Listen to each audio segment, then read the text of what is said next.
Okay, so chapter 18 is about the heart. Let's just jump into it. So, one of these things that's important, if you understand the anatomy and physiology of the heart, you're going to understand what you're hearing when you put a stethoscope on a person and listen to that lub-dub, lub-dub sound of the heartbeat. All right.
Okay, so let's move on from that. Whoops, that was the wrong direction. So, the heart is a transport system. It's there to move blood, and it says two side-by-side pumps. You need to understand that. The right side is the pulmonary circuit. The right side feeds the pulmonary circuit. It's moving blood only from the chest to the lungs, tiny distance, and then back to the heart. The left side is moving blood everywhere else in the body, all the way up to the head against gravity, all the way down to the toes, and all the way back up against gravity from the toes to the heart. So the left side is a lot more powerful. But understand the left side feeds the systemic circuit. That's all the normal things we think about blood. The right side, special case, just going to the lungs to pick up oxygen. All right, so they're listing the chambers here. I'm going to tell you right now what I would highly recommend. I have a link to the blood song, which it's been used in a St. Joseph's aspirin commercial. Before that, it was in the ancient TV show Happy Days. I would really recommend learning the blood song. If you do, you'll learn almost all the parts of the heart. I'm going to go through the song. I know I can't sing, but I'm going to go through the song twice right now. The right atria is where the process begins, where the CO2 blood enters the heart, through the tricuspid valve to the right ventricle, the pulmonary arteries and lungs. Once inside the lungs, it dumps its carbon dioxide, picks up its oxygen supply, and it's back to the heart through the pulmonary veins to the atria and left ventricle. All right, that's the first stanza. I'm going to do it again, adding in detail they left out. The right atria is where the process begins, where the CO2 blood enters the heart, through the tricuspid valve to the right ventricle, the pulmonary semilunar valve, pulmonary trunk, pulmonary arteries and lungs. Once inside the lungs, it dumps its carbon dioxide, picks up its oxygen supply, then it's back to the heart through the four pulmonary veins, through the atria, bicuspid valve, and left ventricle. All right, so we're now going to go through things with the PowerPoint, but if you memorize that, you will be able to trace blood through the heart, no problem. The right atria gets low oxygen blood coming from the systemic circuit, and it's going to send that out the pulmonary circuit. The right atria goes to the right ventricle, and then from the ventricle we go to the lungs to get oxygen. The left atria receives blood from the lungs that's going to be sent through the entire body.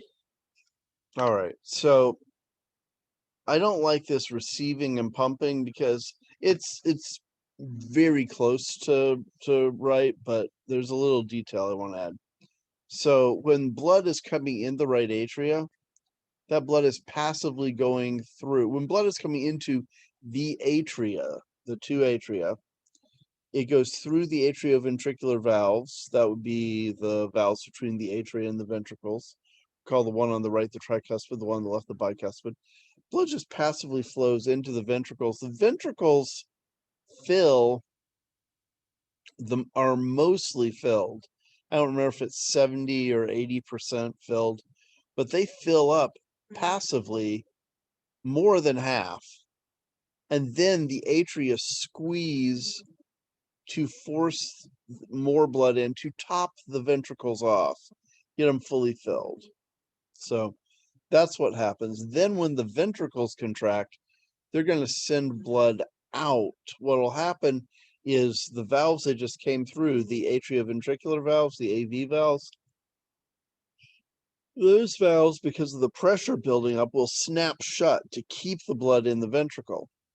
And as the pressure builds, that blood is going to leave the ventricle and go out the semilunar valves.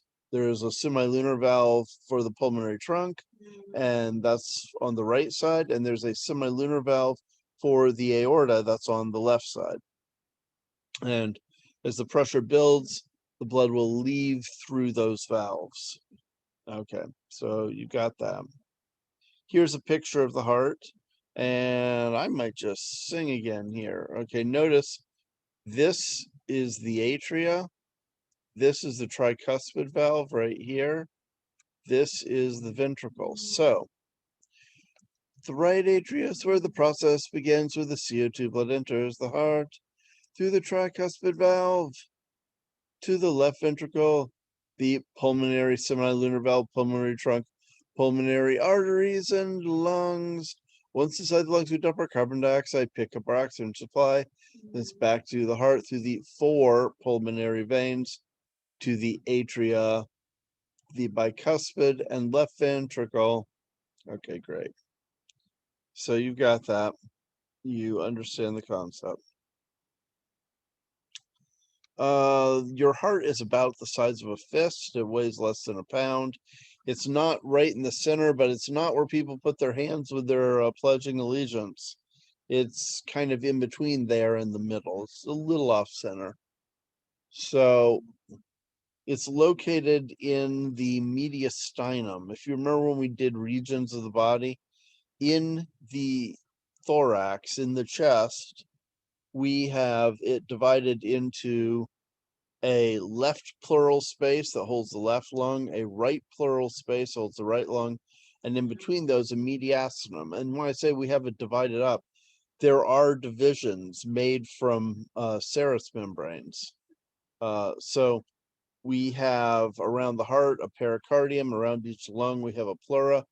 Those pleura and pericardium are stitched together by connective tissue. And so it forms a flexible, slippery, movable, but it's a wall between the lung and the heart, and a wall between the lung on the right side and the heart. And that space in the middle of those two walls is the mediastinum or mediastinum. It's between the second rib and the fifth intercostal. It's above the diaphragm. 2/3 of the heart is to the left of the midline of the body, and it is in front of your vertebral column, in back of your sternum. That's just a fancy way of saying it's within the chest within the rib cage, and it's the middle portion of the rib cage. Okay. So there's the midline. Here's your sternum in front. There's your heart mostly on the left. It's a little off center, but it's not way off center like where people put their hand for pledging. Okay. And here you can see it again. Weird drawing because they're coming from below, not above, but you can see the right lung here, the left lung here. You can see that at that height, they're not the same size. That's because the left lung is smaller in that middle to accommodate the heart being off center. That area where it's missing tissue, we call the cardiac notch. It's a notch on the inner surface of the lung that allows the heart to be over there. Anyway, so the pointy end of the heart, the bottom of the heart, we call the apex. Okay. And the apex is pointing towards the left hip. The base is pointed towards the right shoulder. The apical impulse, apical.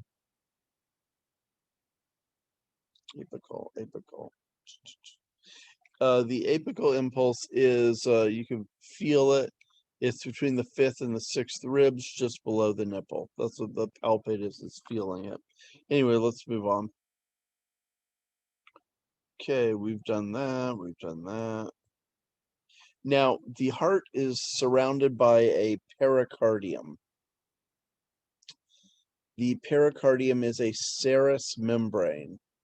That's a fancy way of saying it's double layered, and there's a little space, only, I mean, hair thin between the two layers, and that's filled with a slippery fluid that we call serous fluid. That fluid decreases friction and makes it easier for the heart to move. Now, all of these serous membranes have two layers, like I said, and fluid in between, but we name the two layers.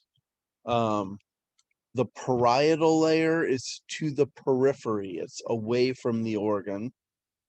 And the visceral layer is very close, like it's stuck to the organ. In fact, in the heart, what we call the visceral pericardium, we also call the epicardium, the outermost layer of the heart. I mean, it's stuck to the surface there. So here we have pulmonary trunk coming in, or going out, I should say. And here we have the chamber. The heart would be within, down here with, well, they should have put the wall, the chamber of the heart. Okay.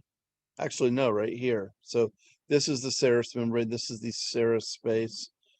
This is filled with fluid. Now, the parietal layer is to the periphery. That's over there. The visceral layer, very close to the organ. In this case, it's stuck to the organ. So this epicardium is also visceral pericardium. This is the myocardium, M for muscle, M for middle. The myo, it's actually for muscle, but that the M will also help you remember it's in the middle layer of the heart. And then the innermost layer is the endocardium. Now, that's not too hard to remember because the inner layer of a blood vessel, one of the ways you could refer to it is an endothelium. Endo means inside. This is a smooth, slippery layer. If we use the fancy Latin names in the vessels, we call the innermost layer the tunica intima, the one that's in intimate contact with the blood that's on the inside. It's smooth, it's slippery, it prevents clotting. That's why it's the intimate layer. And that, what we have inside the heart itself, is just a continuation of that layer. All right.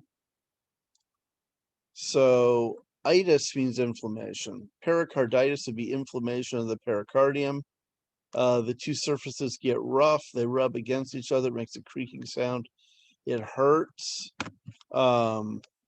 You could treat this with a tamponade, where fluid is drawn out, because you're going to have excess fluid, pericardial fluid, that leaks into the pericardial space, and it could squeeze the heart, make it hard for the heart to pump. They can release the pressure by sucking it out to solve that problem.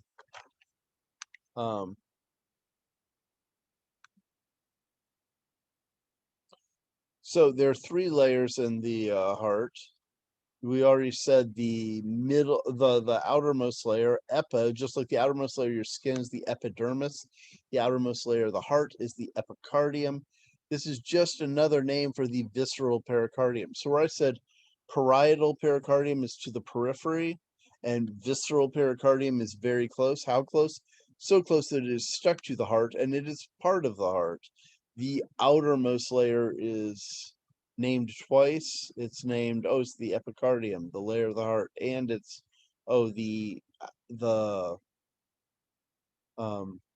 also the visceral, the very close to the heart. It's right next to the muscle. It's part of it. Anyway, then we have this thing here. We're talking about the cardiac skeleton. These are connective tissue fibers. They go all over through the heart, especially through that middle layer, the myocardium. Okay. Myocardium is full of cardiac muscle cells. Cardiac muscle is only found in heart. We have smooth muscle in the blood vessels. We have skeletal muscle in the named muscles that move our joints and help us stand up and stuff. But the cardiac muscle is only in the heart. And every muscle, I mean, we're really familiar with skeletal muscles and how you have each end anchored to a bone, and how when they pull, they move a joint and all. Well, the cardiac muscle has to be, its muscle has to be anchored on both ends to something.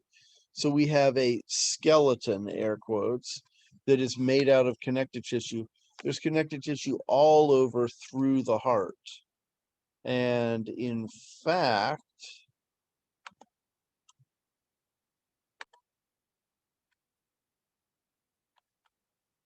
here we have a picture of a mouse heart. And they're using detergent to literally wash the cardiac muscle cells away. And you see, it doesn't make the heart disappear.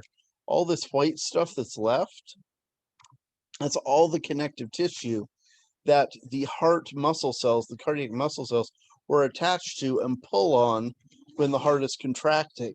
So when the heart squeezes, when those muscles do just like skeletal muscles, get shorter during the contraction and squeeze, the way that works is they're pulling on all the connective tissue that you see here, and they can wash that stuff away. And now experimentally, we have people replacing the muscle cells with stem cells to try and grow new muscle hearts, just using the connective tissue skeleton. So it's an area of active research. It's interesting. I just thought I would point out what they were talking about in the book. So hold on. All right, so where it says cardiac skeleton, a crisscrossing, interlacing layer of connective tissue that anchors the cardiac muscle fibers, supports the vessels and valves, and limits the spread of action potentials in specific paths. That's what you were looking at right there. It anchors the muscle fibers. Fancy was saying they're connected on each end to that connective tissue, which is part of the cardiac skeleton. Supports valves. Those are the valves, the chordae tendineae we're about to talk about, stuff like that. Those are extensions of the connective tissue. Those are pieces of the heart that are made from the same family of cells, same research, and so the vessels and valves are supported that way. Where it says great vessels, what are we talking about? Well, the large blood vessels, just like the heart, have a middle layer full of muscle that has to have connective tissue for the muscle fibers to attach to. It's very, very similar. The difference, though, is the biggest of the arteries we call elastic arteries. We'll hear more about that later. Elastic arteries have a lot of the protein elastin in them, which allows them to swell and then return back to normal size. The aorta is a good example, great example. The biggest vessel, when the heart beats, you have this huge, and then it returns to its normal size because of the elastin, and that pushes blood through. So, okay, we've got that. Limits the spread of action potentials. Well, what that means is we don't go from the atria to the ventricle at every point. You don't. The place where the electrical signal crosses from the atria down to the ventricles is at we start the signal at nodes, the AV node and the I'll think of the other node anyway. But we have the two nodes, and that's where the signal starts. So the signal then propagates. It goes through one spot down the septum in the middle. We call them Purkinje fibers when they get in. But we have electrically conductive heart cells that are like nerves that are really good at bringing the signal along. Signal doesn't propagate well across the atrioventricular septa. So that's what they're talking about there. Anyway, moving on. So here we have the heart and spiral arrangement of cardiac muscles. You can see when that spiral tightens, your atria contract. When that spiral in the bottom contracts, tightens, it's going to make the ventricles contract. So we do the atria together, and then we do the ventricles together. We do the atria together, and then the ventricles together. All right, endo means inside. That is the innermost layer. You already know that epicardium is the outside, myo is the middle, endo is the inside. So innermost layer of the heart, continuous with the endothelial lining of the blood. Endothelium, endocardium, hooked together, same thing. Lines the heart chambers, it's smooth, it's slippery, it stops blood from clotting there, easily getting caught. Says covers the cardiac skeleton of valves. Yep, that's straightforward. All right, same picture. You've seen this. We've got this. We are going to talk about different types of fibrous and smooth, and talk about different layers of the pericardium, layers of the heart wall. So let's jump into it. Chambers and associated great vessels. Internal features: the heart, our heart, mammalian heart, bird heart, not reptile, not fish, but our heart has 4 chambers, 2 atria, and then 2 ventricles. All right. Between the atria, we have a wall. It's called the interatrial septum. It has a oval-shaped scar in it. When you are a baby inside mom, it's an oval opening, a window that lets you bypass the lungs with the blood. And that hole is the foramen ovale, or in the adult where it's closed, it's the fossa ovale. But anyway, that's part of the interatrial septum, the septum between the atria. Okay, and then an interventricular septum separates the ventricles. That's good. It's not mentioned here yet, but you'll see it.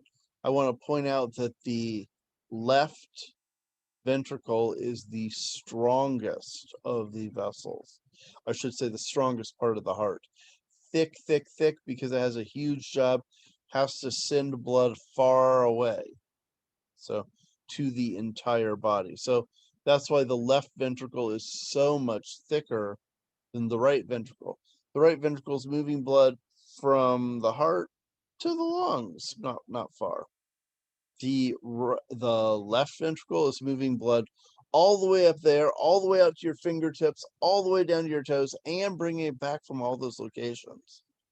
A lot more work, a lot bigger deal. Okay, here we have the heart. And what parts of this picture do you need to know? This is figure 18.5, and there's not a single thing on here that you don't need to know. I'm looking at it. Chordae tendineae, trabecular carne, names of the chambers, names of the major vessels. Yeah, you need to know everything on this this picture, and we're about to go over it. A solstice is a groove. So we're going to do surface features on the heart.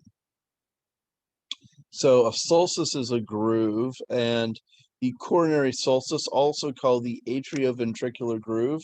I prefer that because coronary solstice is like, it's a groove somewhere in the heart. Atrioventricular groove tells you it is the groove between the atria and the ventricles. And this is, as you probably guessed, the junction where the atria and the ventricles come together. It's that line where it constricts a little bit. Okay. Why are we not going that way?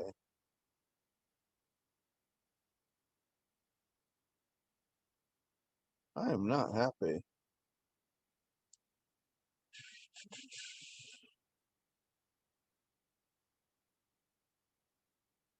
Yeah, we did that.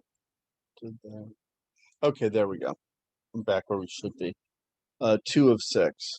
Now the anterior interventricular sulcus, that has what an anatomist would call the anterior interventricular artery. Great name, tells you exactly where it is. It's on the front side, the anterior side, and it's between the ventricles, right over that group, that septa. Of course, medical people have their own terms that are entirely separate. They don't call it the anterior interventricular sulcus. Instead, they call it the LAD, the left anterior descending. Left because it's a branch off of the left coronary artery, and anterior because that's the side of the heart that it's on. Descending because that's the direction the blood goes. The blood is going down towards the apex. It's going downhill. So, let's see. Anterior interventricular sulcus, the interior position of the interventricular septum. Yeah, good. Posterior interventricular septa, sulcus. It's a landmark on the back, the lower back side of the heart. So, same thing. I figured out what's happening.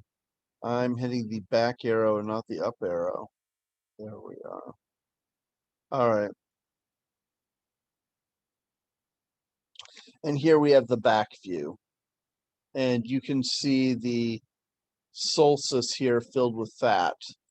The posterior interventricular artery is the one running through that fat. And the middle cardiac vein. I am convinced, I don't know why, but it had to be 2 separate people naming the arteries and the veins, because the arteries have excellent names, really descriptive, help you remember them, and the veins have names, but not good names. I mean, think about it. What does it mean if we say, oh, it's the middle cardiac vein? It's a cardiac vein. It's in the middle between 2 other veins that we haven't named, if you don't know yet. That's not real good. But moving on. Again, there is not a feature on here you won't need to know. You have the four pulmonary veins, veins, because blood returning. If I hadn't said that before, it's important. The arteries carry blood away. The A in arteries remind you they're carrying blood away from the heart. The veins are carrying blood very close, bringing it to the heart, towards the heart. So the four pulmonary veins are carrying blood, oxygenated blood, from the lungs to the veins. All right, let's move on. Okay, so the atria are receiving blood, and they're only moving blood from the atria to the ventricle. I mean, they're moving your heart's the size of your fist, and they're moving blood from here to there. I mean, that's not much. So, weak chamber, because it doesn't have much work to do. It's going to have a little wall, and that wall is very thin because it's not doing a lot of work. All right, so the right atria receives deoxygenated blood. That means it has deoxyhemoglobin. That means that blood, instead of being a bright cherry red, is like a dull brick red. If you look at that blood through really pale skin, it'll look bluish. It's so every time you see a diagram like this, or this, or this, when you see blue, they're using that for low oxygenated. It doesn't mean the blood's actually blue. It just means that it's low oxygenated. And then every time you see it in red, that's high oxygen. Anyway, let's move on. So the right atria gets deoxygenated blood from the body. The left atria, why did I say that? Okay, the right atria receives deoxygenated blood from the body, said that. Anterior portion, the front portion is smooth. The posterior has little ridges on it. They're called pectinate muscles. And those two, the parts of it, the posterior and anterior, are separated by the crista pectinate. Just a name for the structure. All right, so let's see. Hold on a second.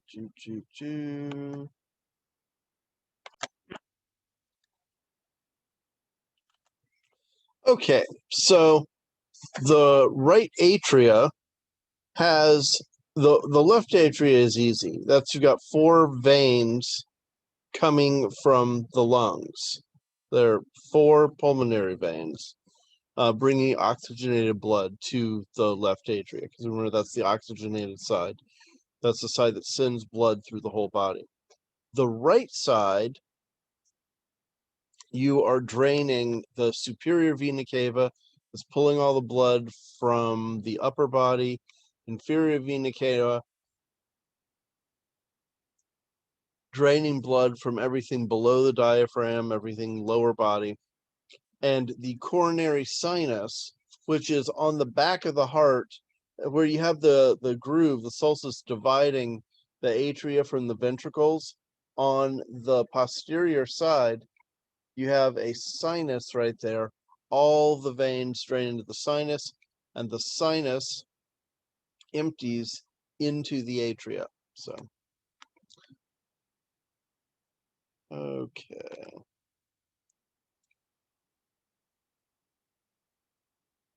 So here we have inferior vena cava, superior vena cava, and the coronary sinus is often hard to find, but it also drains in here.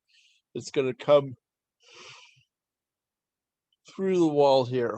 It is not this fossa ovalis. That is the scar from when we had a foramen, a hole connecting this atria and this atria.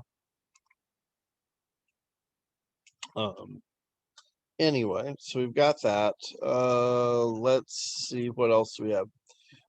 They haven't mentioned it yet in the PowerPoint, or we haven't gotten to the slide yet, I should say. But here we are, right ventricle. You can see pulmonary semilunar valve, pulmonary trunk. That's the major vessel carrying blood away from the heart to the lungs. And on this side, see the amazingly thick wall, all the muscle on the left ventricle. That's because it has to pump blood everywhere. And that blood is going to go out through the aortic semilunar valve and the aorta, which is the biggest, stretchiest, strongest blood vessel in the body. Anyway. All right, so ventricles. This is what most of the heart is. Those are the big chambers. Those are the stronger chambers. Those are the ones that are moving blood the greatest distance. Remember, atria are just moving blood from the top of the heart to the bottom of the heart, topping off the ventricles. So the right ventricle is also the most forward, the most anterior, closest to the front of the body. And it's going to be drained by the pulmonary trunk. The left ventricle is a little to the back, and it is going to be drained by the aorta. Now, trabecula carne, that carne, think like carne asada, okay? Carne means flesh. Trabecula carne are crossbars of flesh. They are the surface structures that you see here in the wall, okay? All of those. Not this, where it sticks up in little finger-like projections. Those are papillary muscles. But all the others in the ventricle are called trabecular carne. Notice and do not confuse any ridges in the wall in the atria are pectinate muscles. Any ridges in the walls of the ventricles are trabecular carne. All right, moving on. And these papillary muscles I just mentioned, you can see they stick up, and that's what the chordae tendineae, the extensions of the flaps on the valves, are anchored to. What this means is that as blood pressure builds in the ventricle and wants to wash that valve backwards, push the blood back into the atria, it can't because there are cords going from the flaps on the valve down to the side of the ventricle, and those papillary muscles fire and pull on the cords, pull those chordae tendineae tight to stabilize the valve. So when pressure builds in the ventricle, it can't push the blood backwards. All right. So the ventricles, you saw they have thicker walls than atria. It's because they're pumping blood further. And of course, the left ventricle far, far thicker than the right. You've already seen that. That's because the left ventricle is pumping blood through the entire body. The right ventricle is just pumping blood to the lungs, which is not that far. All right. So the right ventricle is drained. We already said this, by the pulmonary trunk. The blood goes through the pulmonary semilunar valve at the bottom of the pulmonary trunk, then into the pulmonary trunk, then into the pulmonary arteries and to the lungs. The left ventricle, the blood goes through the aortic semilunar valve and into the aorta and then to the rest of the body. All right, so there's a slide. And now let's discuss. You already know this is internal aspect of right atrium. Okay. So the coronary sinus opens into the atria, the right atria, below the fossa ovalis. Okay. But you already know that the ridges in the wall of the atria are the pectinate muscles. The kind of similar but probably bigger ridges that are in the wall of the ventricle are the trabecular carne. All right, let's move on. So this is exactly the same as that drawing. It's just showing you what a real dissection looks like. And you can see it's a little more difficult to see, but you can definitely tell that the right side is right and forward, right and pushed to the anterior. That's why the pulmonary trunk opens in front of the opening for the aorta. So, all right. And again, tricuspid on the right, bicuspid on the left. Also know that medical personnel often don't use the term bicuspid. They often call that valve the mitral because the two flaps on the bicuspid resembled the two sides of a Catholic bishop's hat, which is called a mitre. So, anyway. All right, here we have an animation that I'm going to play. I don't know how this will record, but we'll see. Oh, that's not good. Let's try that again.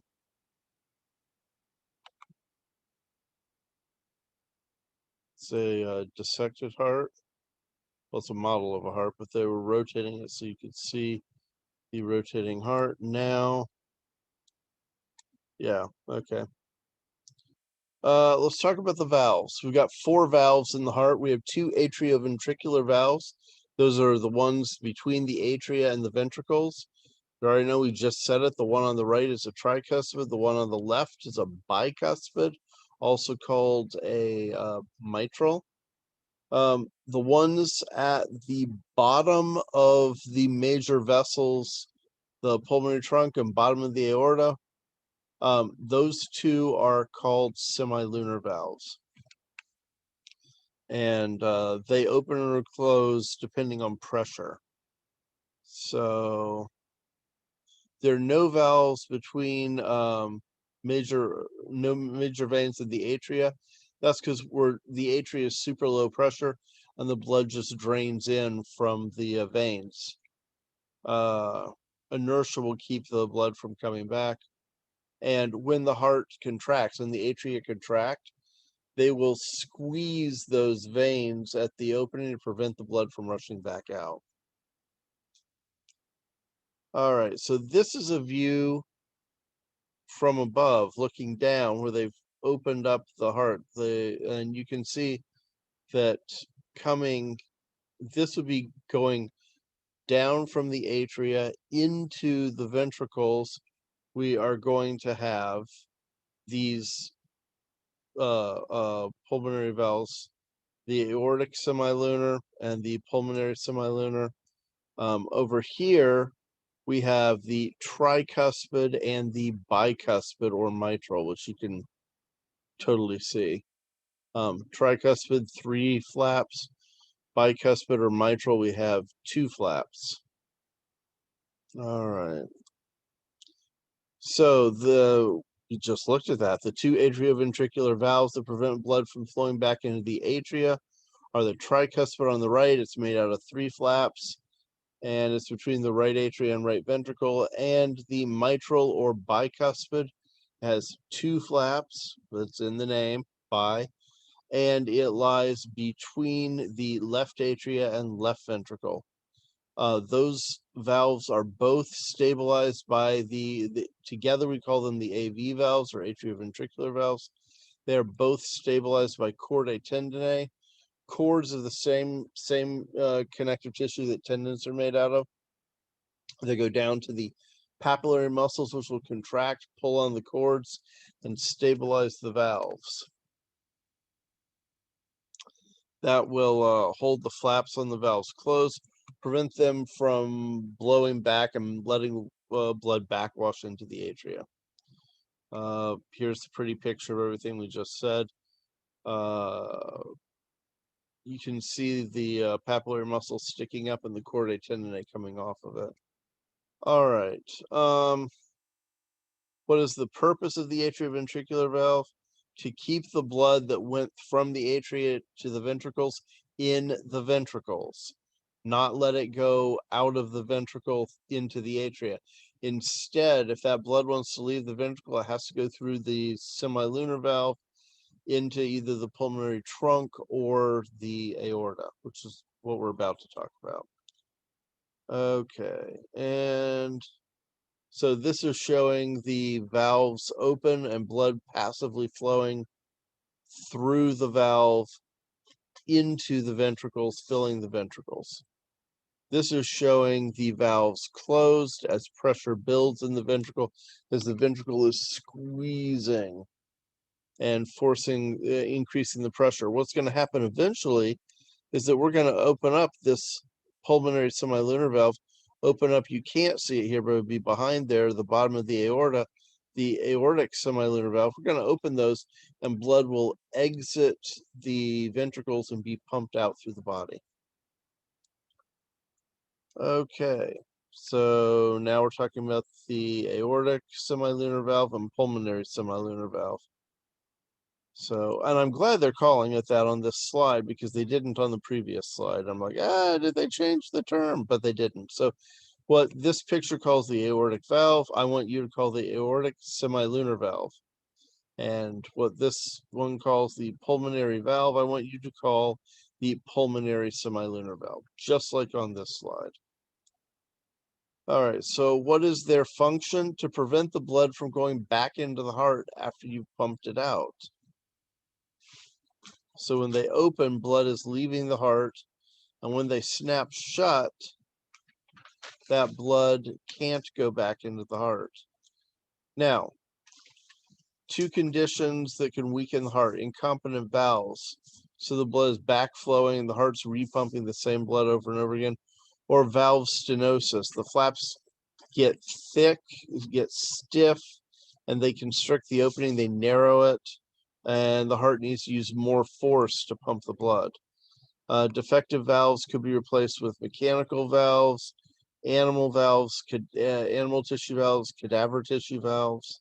So we can change these if they're not working. Now, pathway of blood through the heart. They have a 5 slides going through this. It just continues. So I'm going to do this again. I already did this once, but the right atria is where the process begins, where the CO2 blood enters the heart. Actually, I should go to the right side. There we go. Now we're on the right slide. The right atria is where the process begins, where the CO2 blood enters the heart, through the tricuspid valve to the right ventricle, the pulmonary arteries and lungs. And you can see right there, it should be pulmonary semilunar valve, pulmonary trunk, pulmonary arteries and lungs. Once inside the lungs, it dumps its carbon dioxide, picks up its oxygen supply. Then it's back to the heart through the pulmonary veins to the atrium, bicuspid valve, and left ventricle. Pum, pum, pum, pum, pum, pum, pum, pum, pum. Okay, anyway, there is a link in the list of links for the heart. I've given you a link to this blood song. Go memorize the lyrics. It'll do you well. Especially if you go and add in the 3-4 things that are left out of that song. But if you memorize the lyrics, you're very close to finishing memorizing the flow of blood through the heart. The things that are left out are the semilunar valves, the pulmonary trunk, and the aorta. So, and it also leaves out the bicuspid or mitral. So, yeah, 4 things. Here is a picture of the path of blood. Blood comes in. Let me make sure. Yeah, okay, there we go. Blood, deoxygenated blood, is going to come into the atria. It's going to flow through the tricuspid into the ventricle. They are showing pressure buildup, forcing it in. I don't like this illustration because remember, we passively fill more than half of the ventricle before we do the squeeze and then top it off. So this picture is misleading in that. But yes, we squeeze the atria. Yes, we pass blood to the left ventricle. Yes, the left ventricle will squeeze. That will cause the tricuspid valve to slam shut. And as the pressure goes higher and higher, it will eventually force the pulmonary semilunar valve open so the blood flows into the pulmonary trunk, into the pulmonary arteries. Remember, arteries carry blood away from the heart. Always, always true. Arteries away. Veins bring blood very close, actually to or towards the heart. Okay, so we go to the lungs, we get the oxygen. the oxygenated blood needs to come back. And wow, they're not they were showing it as a pump and then another pump. So here we go. This was the top. Now let's go back here. We are going to have, oh, I see. They're doing it clockwise. They're drawing it like a clock. So we do everything I said, then we go to the lungs, we pick up the oxygen. Now we come down here. Don't read left to right, read right to left because they're being like a clock. And you have 4 pulmonary veins deliver blood to the left atria. The blood goes through the bicuspid or mitral valve into the left ventricle. The left ventricle squeezes, closing the bicuspid valve, causing the aortic semilunar valve to open. Give me my cursor. Causing the aortic semilunar valve to open and the blood to flow out the atria and to the entire rest of the body. Okay. So we send equal amounts of blood to the pulmonary and systemic circuit. The pulmonary circuit, it's low pressure because it's going a short distance. The systemic circuit, the one on the left, is long. There's a lot of friction circulation just because there's a lot more pipe, a lot more tube, a lot more blood vessel you have to pass through. The anatomy of the ventricles reflects the differences. The left ventricle wall is 3 times the thickness of the right because it's pumping at a lot higher pressure to move the fluid around, move the blood around. And there's a picture showing the thickness differences of the left ventricle and the right ventricle. But we've already talked about that multiple times. So coronary circulation, which we hadn't mentioned yet, this is blood being delivered to the heart. You might say to yourself, oh, well, but the blood's going through the heart. Why doesn't it just get the oxygen out of the blood there? Well, first of all, the right side is always in low oxygen conditions. That's low oxygen blood. But second, the wall of the heart is so thick, the myometrium has so much muscle in it that even if you could get some oxygen through diffusion across the wall, across the endothelium, it's not going to be enough for the outer portions of that muscle. So the heart has its own set of blood vessels, its own set of arteries, own set of veins. The arteries come off of the 2 coronary arteries, left and right. And what those are is immediately after the aortic semilunar valve, you have little arteries coming off. And what happens is blood going into the aorta. It's this big elastic artery. The aorta swells with the blood coming in. And then as it tries to return to normal shape, it slams the semilunar valve shut. So the blood is stuck in the aorta. As the aorta continues to return to normal size, that pushes most of the blood through the aorta, through the rest of the body. But some of it goes through little side coronary arteries and then is delivered to the outside of the muscle, the outside of the heart, all around. And I have a list, you've already seen it, of coronary arteries that you need to know. You need to know them. It's actually coronary vessels that you need to know because it has the arteries and the veins. The arteries are much better named than the veins. The artery names are clear. They explain exactly what's going on. That's true whether we use the anterior interventricular artery. You know right where it is. You know it's on the front of the heart. You know it's between the 2 ventricles on that sulcus. Good, good, good. What do we call the vein in the same location? Oh, it's the great cardiac vein. Okay, I know it's big and it's on the heart. That's a horrible name. Doesn't tell you squat. Unfortunately, all of that, the whole thing is that way. Artery, good name. Coronary arteries, good name, great name. Coronary veins, meh, not as much information. Anyway, so coronary circulation. Oh, and I want to point something out. The major blood vessels, like the aorta, they also have their own blood vessels to feed their muscle, just like the heart does. And we call those the vasa vasorum, the vessels of the vessel. You'll get into that in the next chapter. But anyway, so coronary circulation, we send blood to the muscle of the heart.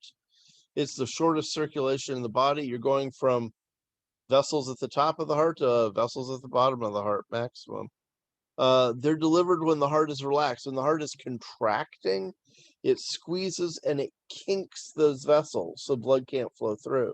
But when it relaxes, those vessels are straightened out and the aorta is squeezing back, trying to return to normal size, and it forces blood through those coronary arteries. The left ventricle gets most of the coronary blood supply. Makes sense. It has most of the muscle. It has most of the muscle mass, and it needs to generate most of the force, so it needs most of the oxygen to cope. All right, moving on. So coronary arteries, both the left and the right. Do we have a picture? I hope we have, yeah, we do. Like a great picture here. So the only thing I would change this picture, I would have made the aorta the same color to show it's where the blood is coming from. But coming from the base of the aorta, just above the semilunar valve, we have a left coronary artery that supplies the left side of the heart and a right coronary artery that supplies the right side of the heart. Okay. So they arise from the base of the aorta. They supply arterial blood to the heart. Both wrap around the sulcus. The right one is a little harder to see because part of the atria, there are little flaps they call auricles. Auricle, like ear, this outside of the ear is called an auricle. And that flap on the top of the atria is called an auricle. I hadn't mentioned that yet. I should have. Well, the right coronary artery is pretty well hidden where that flap hangs down. The left one is a little more visible. Anyway, but they both are wrapping around that sulcus, that division between the atria and the ventricles. And the branching varies. There are general descriptions of what we often see. There are a lot of variations on which way they go. The arteries have a lot of anastomoses. An anastomosis, that's where vessels come together. They grow together. And this is good because if one of them gets blocked, another one can deliver blood to the right spot. So it's good. We have a lot of anastomoses. We actually have a lot more in veins, in the venous system, than we do in the arterial system in general, because veins tend to be at lower pressure than arteries. Anyway, so the anastomoses provide additional routes for blood delivery. But if you're completely blocking one of those arteries, you need to fix it. You need a surgery to fix it because they can't completely they can't completely compensate.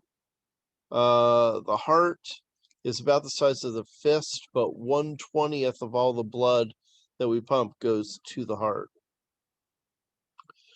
All right, left coronary arteries supply the interventricular septum, the anterior ventricular walls, the left atrium, the posterior wall of the left ventricle, and it has two branches. The anterior interventricular artery, that's the example I used before, really well named because it tells you it's on the front of the heart, tells you it's between the ventricles. Unfortunately, in hospitals, medical personnel don't call it that. But the name they choose actually is pretty good too. It's the LAD, the left anterior descending. And that tells you that it is a branch coming off the left coronary artery. It is on the anterior surface, the front surface of the heart, and the blood in it is going down towards the apex. It is descending. So, not a bad name. The other one, the circumflex artery, wraps around the heart in the sulcus, and it actually branches. It has one branch that goes down, think of a knee flexing to go down, and one that continues around. Think of going around the world, circumnavigating the world is going around the world. Well, this blood vessel is going around the circumference of the left side of the heart. That's where the circum part comes from. The flex is like a knee flexing down. So circumflex artery. The right coronary artery, that's the one that says harder to see. It's kind of tucked underneath the auricle of the right atria. That feeds the right marginal and the posterior interventricular. There actually are several other branches in front of that, but those are the two I really want you to know. And how do you remember the marginal? It's right there at the margin, at the edge of what you see before the vessel wraps around the heart. So we're good. Coronary veins. Like I said, they're poorly named, but if you deliver blood to the muscle, you got to drain it away. And I'm going to tell you, it's all going to go to this coronary sinus, and that's going to empty the blood back into the right atria. So cardiac veins collect blood from the capillary beds in the muscle of the heart. You have the coronary sinus, which is emptying into the right atria. That's, I would have mentioned that last, but sure, that's where all the blood is going to go. But the great cardiac vein is on the front. That's draining blood that was delivered by the anterior interventricular, or LAD. The middle cardiac vein is on the back. It's taking most of the blood that was delivered to the posterior side of the heart. It's draining up into the coronary sinus. So great cardiac vein delivers the coronary sinus from the front of the heart, middle cardiac vein from the back, and small from the margin on the edge in the back. And it says several anterior cardiac veins empty into the right atrium anteriorly. So here we have nice drawing of the venous system. You can see an anastomosis here where blood is joining up. Anyway, middle and great, but yeah, those are the same ones that were mentioned in the slide. So here we have a posterior view. We're looking at the back of the heart. That's why you see the 4 pulmonary veins bringing blood back from the lungs. You also see the posterior interventricular and the posterior interventricular artery, and again, the middle cardiac vein. It's not well named. It's not nearly as good as the artery there, but it's draining into this coronary sinus. The posterior vein of the left ventricle, reasonable name. It tells you where it is. It's on the back and all. The great cardiac vein, that's all of these are coming together to form the sinus. The sinus is just a widened open space. Think of it as kind of a flabby blood vessel. But what it does is right there, we're going to punch through the wall into the right atria and drain the blood that the heart used the oxygen out of. We're going to put it back on the deoxygenated side and send it out to the lungs to load it up with oxygen again. Okay, angina pectoralis. Pectoralis, these are your pectoral muscles, remember, on your chest, on the front of your thorax. Yes, I did hit my chest. Calm down, dog. Angina is chest pain. Angina pectoralis is chest pain. So this happens because you have a deficiency in the amount of oxygen being delivered to the muscle, and it causes it to hurt.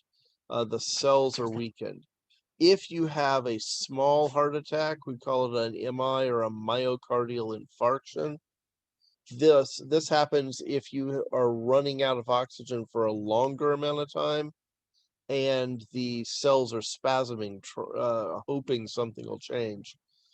This will probably cause death of heart muscle cells, making the heart weaker.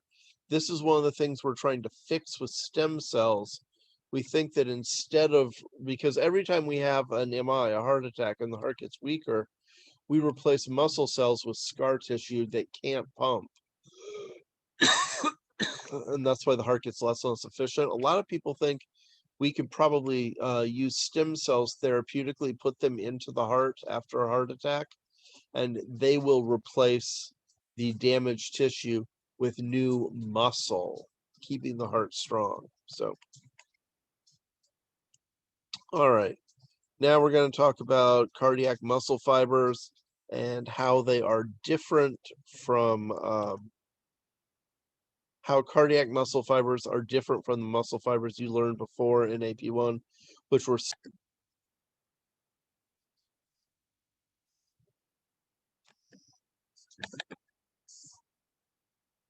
hold on.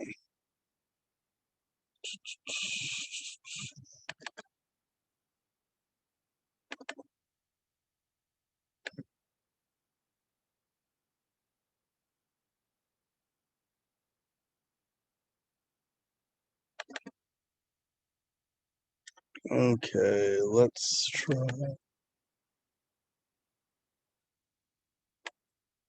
That is so not what I wanted.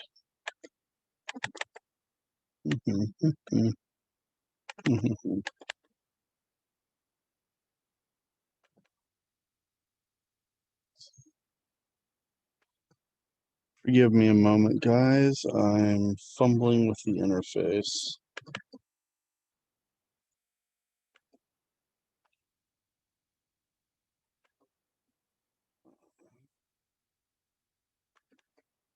There we go. Let me pause this. Okay, much better. So, sorry about that that delay and the fumbling with the interface. I went off, had a snack, bathroom break, have a dog sitting on my lap that was bumming French fries earlier. We're in a good position now to continue. We're on the very last section of the first of the 2 PowerPoints for the heart, and this section covers cardiac muscle fibers. So let's jump into it. I'm gonna move that over there so it's out of the way. Click here.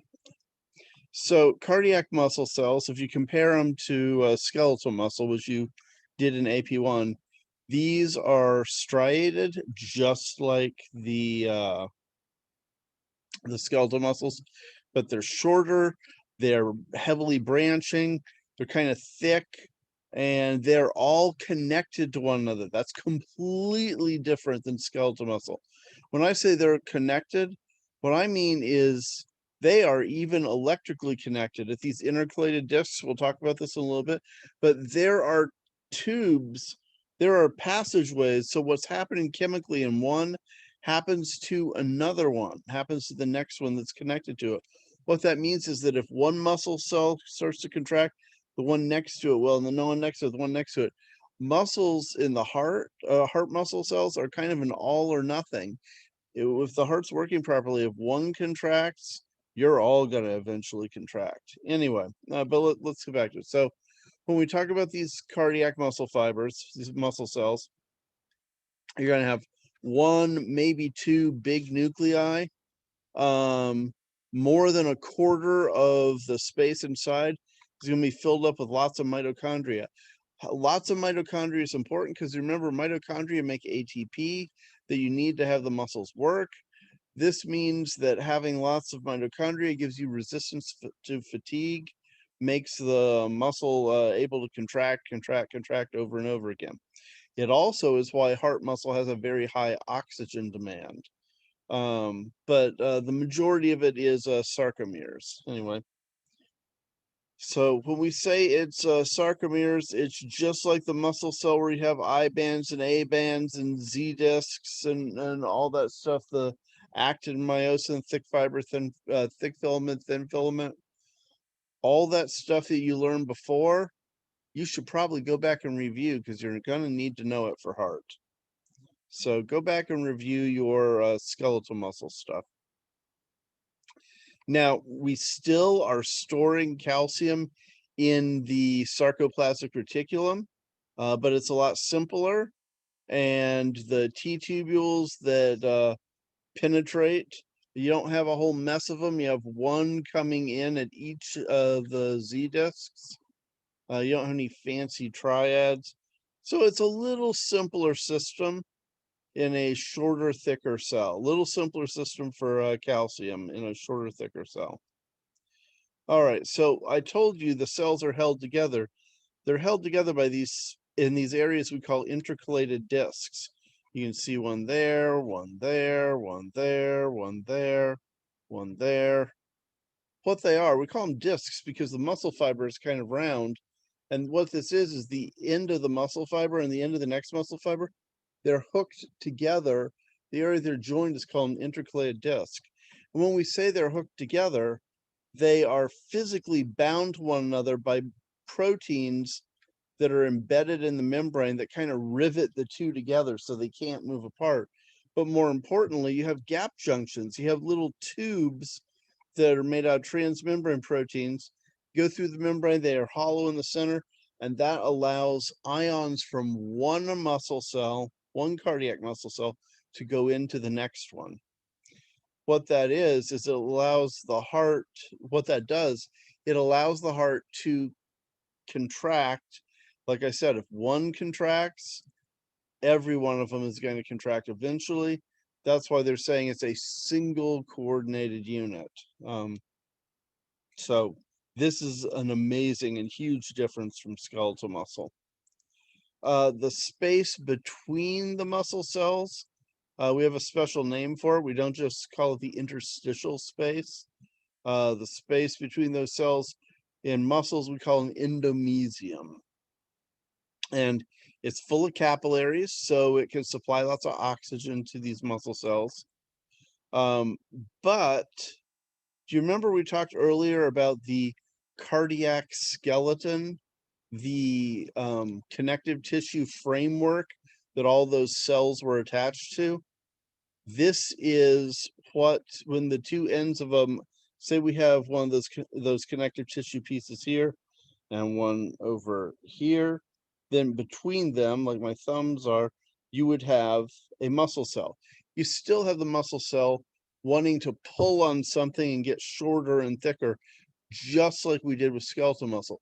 The difference is instead of pulling on the skeleton, instead of pulling on bone, they're pulling on pieces of connective tissue that allow the heart to contract as it draws the pieces together.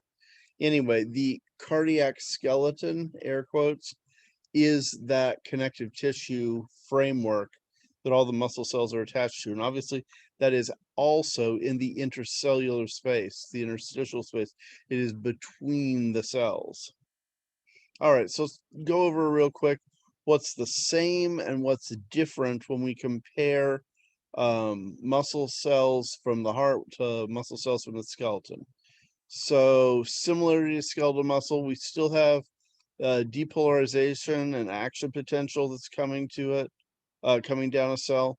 It still travels down T tubules, causes the sarcoplasmic reticulum, the modified endoplasmic reticulum, to release calcium.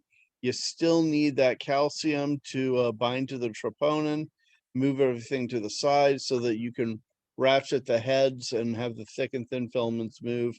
Slide the sliding monofilament thing, the sliding myofilament thing to happen.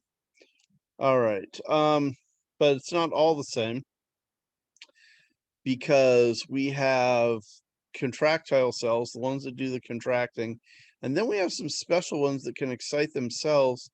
These are the pacemaker cells.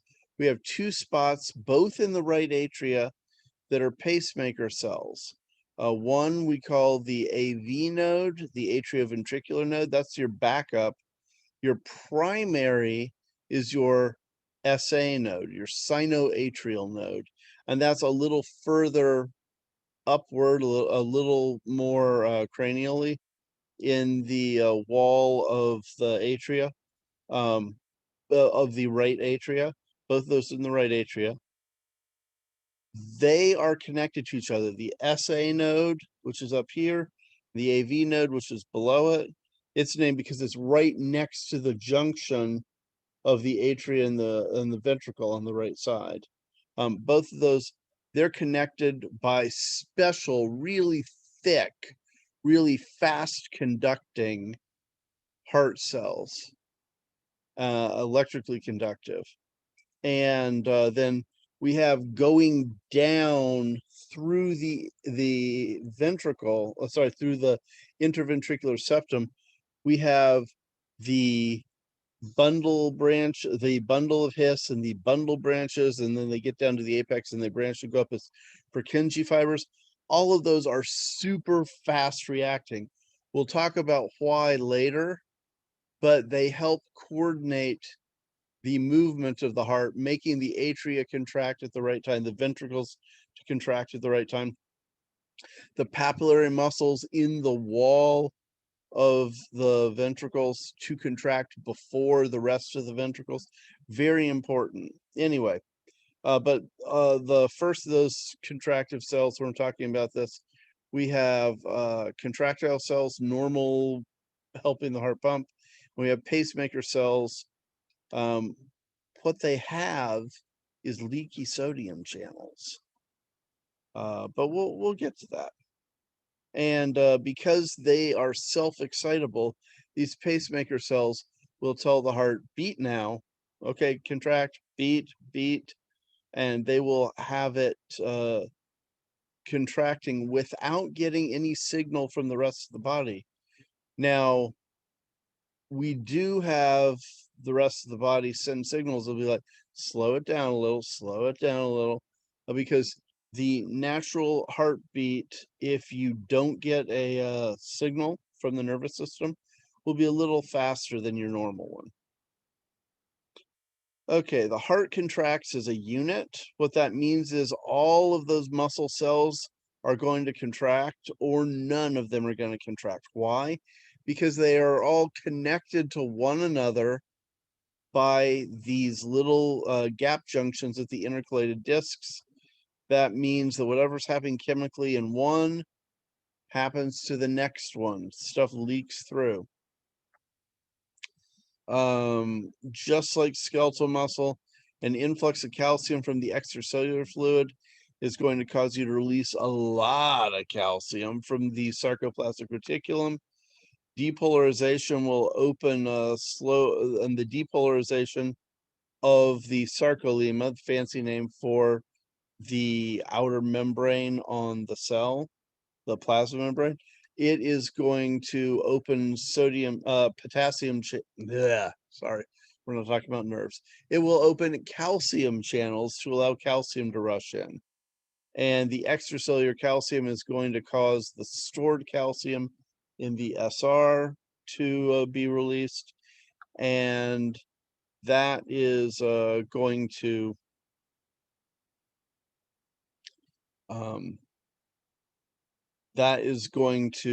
cause the sliding myofilaments thing. Okay. Heart muscle cells have a longer refractory period.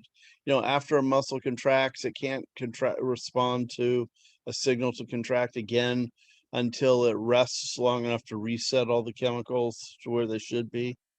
Put the inside stuff in and the outside stuff out and get ready. Well, heart muscle cells have a longer refractory period, and that stops the contractions from being faster, faster, faster, faster, until the heart is a quivering mess that can't relax.